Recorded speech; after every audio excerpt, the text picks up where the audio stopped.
Shri Guru Shri Juta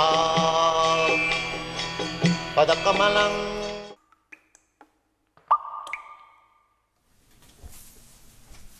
Hare Krishna.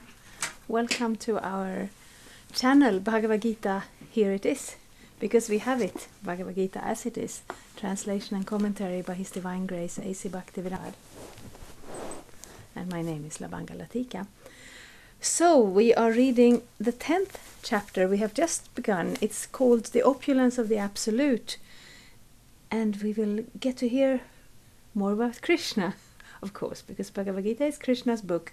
And the beginning, the first 6 chapters mainly, are to put us in the right direction, to give us the knowledge and to remove some of the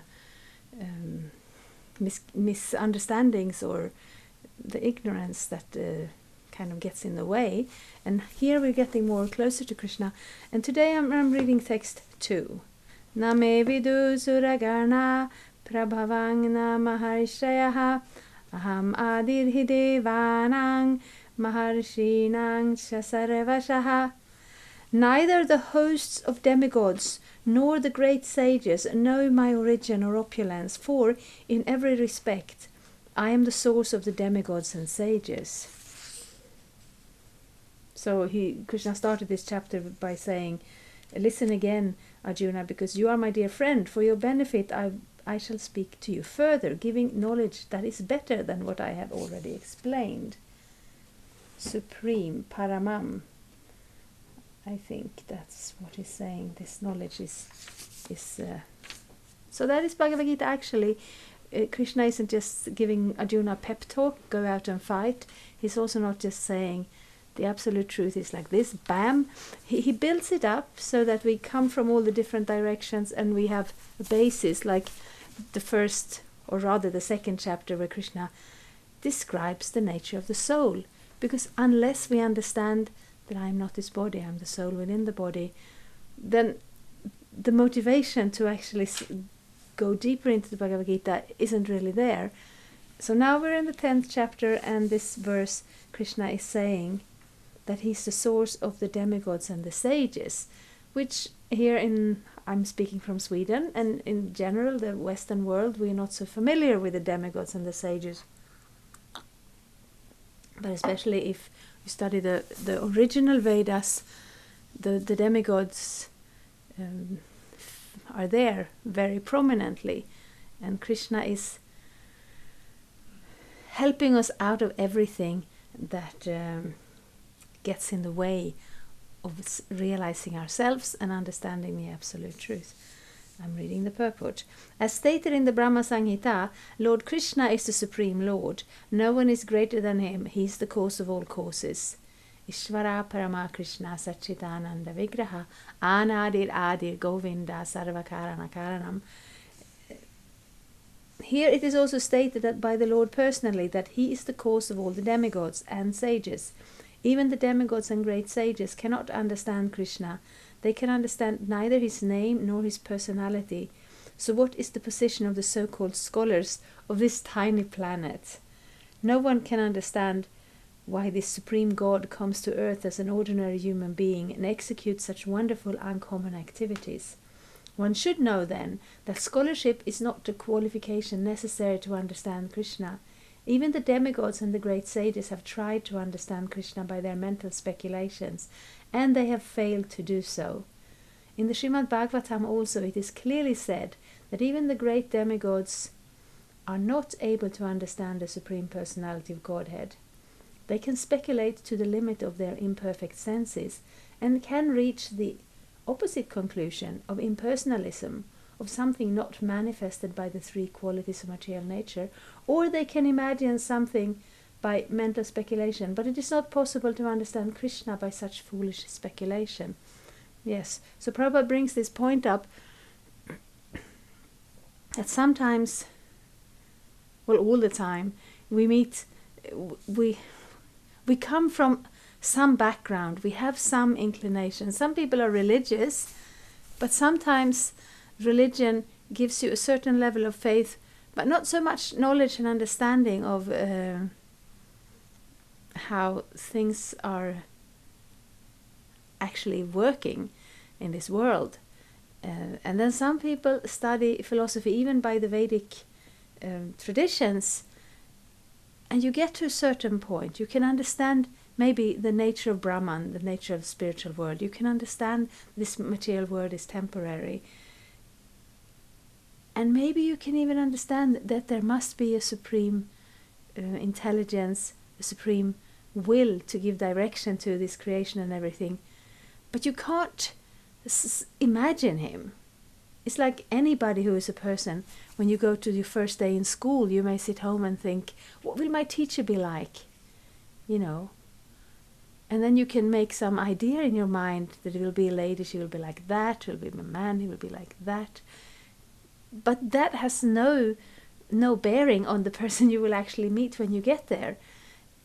And, well, it's just one example. So God is there and God's position is known, but his personality is not necessarily known. So at least we understand his position from the scriptures and also from some kind of level of common sense. If there is a God, Ishvara Parama Krishna, the supreme controller, Satchit Ananda Vigraha, he's eternal, full of knowledge and bliss, and he's a person. Anadir Adir Govinda. He has no beginning, he has no end. And Sarvakarana Karanam, and he's the cause of all causes. Everything comes from him. But there in this Brahma Samhita, Lord Brahma is saying Govinda. His name is Govinda. He's a person. And Govinda, he's that person who gives pleasure to the cows and the senses. That is not something we can just guess at. But that is Krishna being a person who has certain preferences. Yes, he's very powerful. Yes, everything comes from him. Even the great Devas, who basically control everything in the universe, whether we know about them or not. I mean, we know that the scientists are looking for these the natural laws that will be kind of the principle that holds all the other natural laws together, and they're not really finding it, because things seem to be like with all the sciences. It's quite interesting. What we learn in school seems simple and basic, and math 2 + 2 is 4. And that's just the way it is. Or anything, physics, you hold an object and you drop it and it will fall down. And the more you get deeper into the sciences, even math, you come to a certain level and it becomes mystical. And then you're forced to look for something else, not just the input, the empirical input of the senses when you study the objects of the senses. Real knowledge is beyond that. And that's where we turn to Bhagavad-gita. Because Krishna explains how this world is held together, actually, by his energies in different ways. And some of that we can study, some of that we can learn by ourselves. Mostly we don't, because mostly we just learn it from someone else, which is quite interesting. Sometimes they will say that about religious people. Oh, you're just repeating something that you found in a book. But we know so much better nowadays in science. And I said, how do you know that? You probably read it in a book, isn't it? Somebody who knows more than you wrote a book, and then you read from it and you learned more. So that goes for material knowledge, and it goes even more for spiritual knowledge. We can do that. We can meditate and study and follow our intuition and come to a certain point. But to be introduced to that personality, that Govinda, who enjoys with the cows and the cowherd village of Vrindavan, we cannot guess ourselves to that point. So we're quite happy that Krishna introduces himself. He comes to this world, he displays his pastimes, and yes, we must read the Bhagavatam, because here we get the idea, we get the principles, and in Bhagavatam we get the actual stories. We hear how Lord Indra, this is in recent memory, of course I record this probably a few weeks before it will be posted, but we just had Govardhan Puja, and that is the day when Krishna in the village of Vrindavan came upon his father and the other cowherd men preparing a great big yagya, a sacrifice. And then Krishna is asking, what are you doing? What is this? Oh, it's the Indra yagya. We will offer a sacrifice to Lord Indra. Well, why? Why are you doing that? Well, because Indra, he gives us rain. We are We are a agriculture community. We need the rain for our crops and for our cows and for everything. So we want to give thanks and give back. And then Krishna speaks karma mimamsa philosophy, which is actually atheistic. And well, who knows why Krishna takes, has fun like this with his devotees and friends. So he's saying, well, the rain falls everywhere. It falls on our fields. It falls on the mountains. It falls in the sea. Whatever is our karma, we will get. Why waste the time on this Indra? Let's make the offer to this Govardhan, the Govardhan hill, where we take the cows for pasture, which supplies us with all the grass and all the herbs and everything we need. And then, because they love Krishna, so Nanda Maharaj says, yes, Krishna, we will do that later. Right now we're doing the Indra Yaga. And Krishna says, no, not later, now. He's somewhere between 5 and 7 years old, and he's displaying that relationship with the parents, like the child they love the most. And sometimes he's very sweet, and sometimes he's very stubborn, and sometimes he's a little mischievous. And here he's kind of stomping his feet and saying, I don't want to wait. I want it now. Let's use everything we prepared for the Indra Yaga and use it for the Govardhan Puja. And then they say, okay, Krishna, we will do that, because that is their love for Krishna. And then Lord Indra, who is the demigod, mainly in charge of rain and so on, but he's also considered the king of the demigods, the foremost of their group. He gets very upset. Who is this little boy?